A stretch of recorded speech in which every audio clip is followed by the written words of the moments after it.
Eu digo que nós estamos estrábicos atualmente, né? Tendo que, com dos nossos focos, tentar segurar os pilares da República, tentando evitar golpes de Estado, assassinatos, explosões, macetes jurídicos para escapar da óbvia punição. O tempo inteiro nós temos que estar focado lá. Mas com outro olho, a gente não pode desligar do Congresso, porque esses caras não dão respiro, né? Uma semana é uma pauta medieval, que é uma pauta que passa para ser o maior aceno que eu já vi para crime, que é a PEC do estuprador.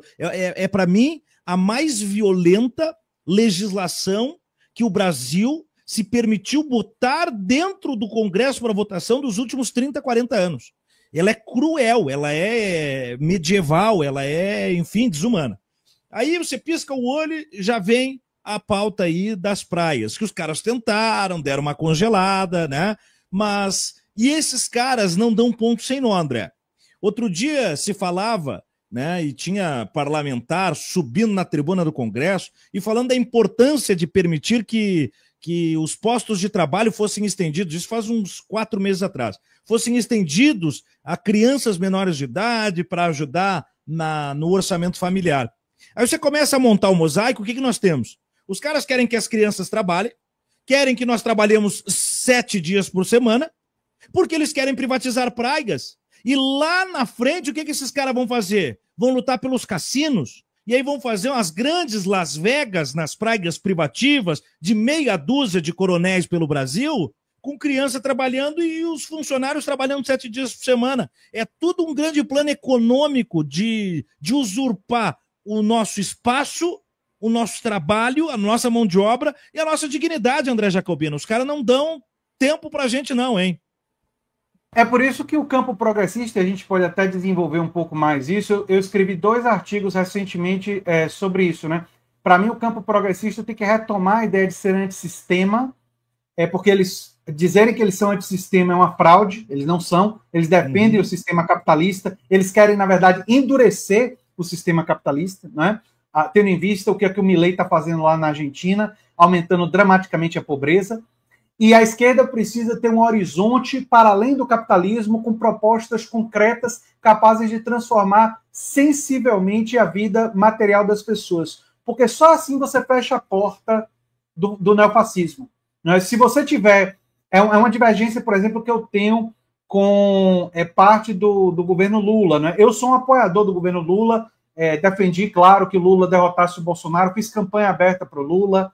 É muito importante deixar claro que eu não caio no antipetismo, mas eu entendo que o PT pode estar dormindo um pouco no ponto se não abraçar essas transformações mais profundas, porque quando você tem um discurso de só manter as instituições, a democracia liberal e tal, você é engolido pelo fracasso do capitalismo. Né?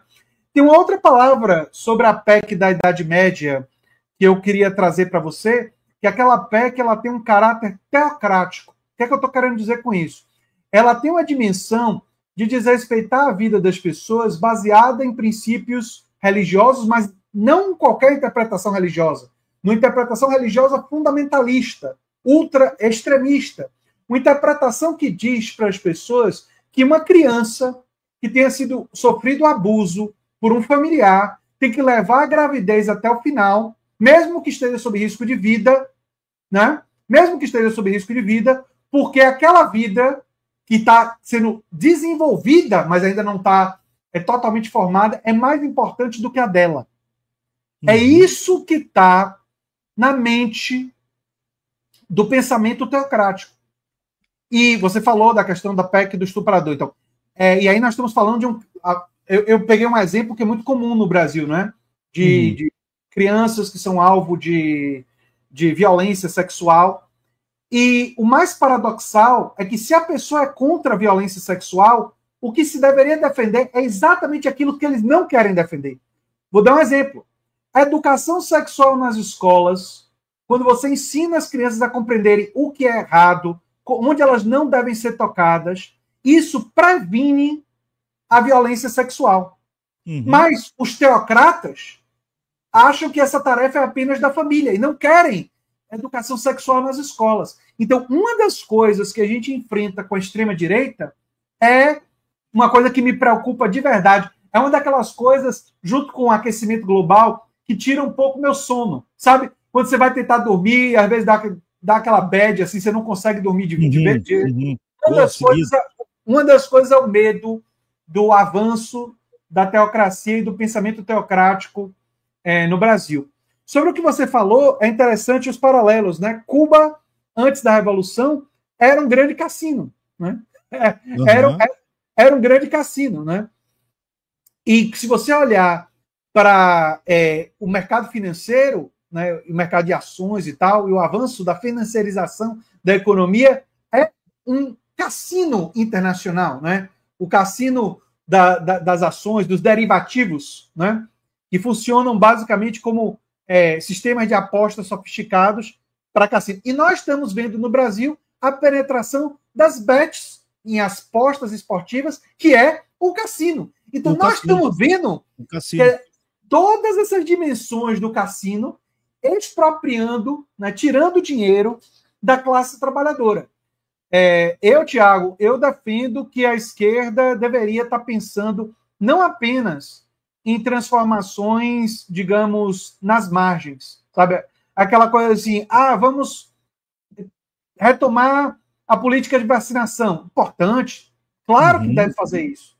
Temos que retomar a farmácia popular para ter remédio barato, mais acessível para as pessoas. Óbvio, tem coisas até mais ambiciosas, como renda universal de cidadania, que o Eduardo Suplicy defendeu a vida toda, e eu defendo também. Mas eu acredito que a esquerda deveria estar abraçando uma ideia que está sendo avançada muito por um economista americano chamado Richard Wolff, que é a ideia de democracia nos espaços de trabalho. A esquerda deveria estar pensando em formas de empoderar essa classe trabalhadora que quer empreender e pegar esse empreendedorismo e guiar ele para o empreendedorismo coletivo, para a ideia de trabalhadores controlarem os meios de produção coletivamente. É uma forma de empreendimento, é uma forma de empreendedorismo, mas não é um empreendedorismo meramente individual, ele é coletivo, ele surge a partir de coletivos. E a esquerda poderia ajudar isso em prefeituras, em governo de estado, poderia ajudar isso com projetos em universidades. O Estado brasileiro poderia ter uma disputa das universidades terem projetos e ter financiamento para as universidades que desenvolvessem cooperativas associadas a trabalhadores em cada cidade. Tem muita coisa que pode ser feita para expandir o trabalho associado e mostrar para a classe trabalhadora um caminho para além da ditadura dos espaços de trabalho.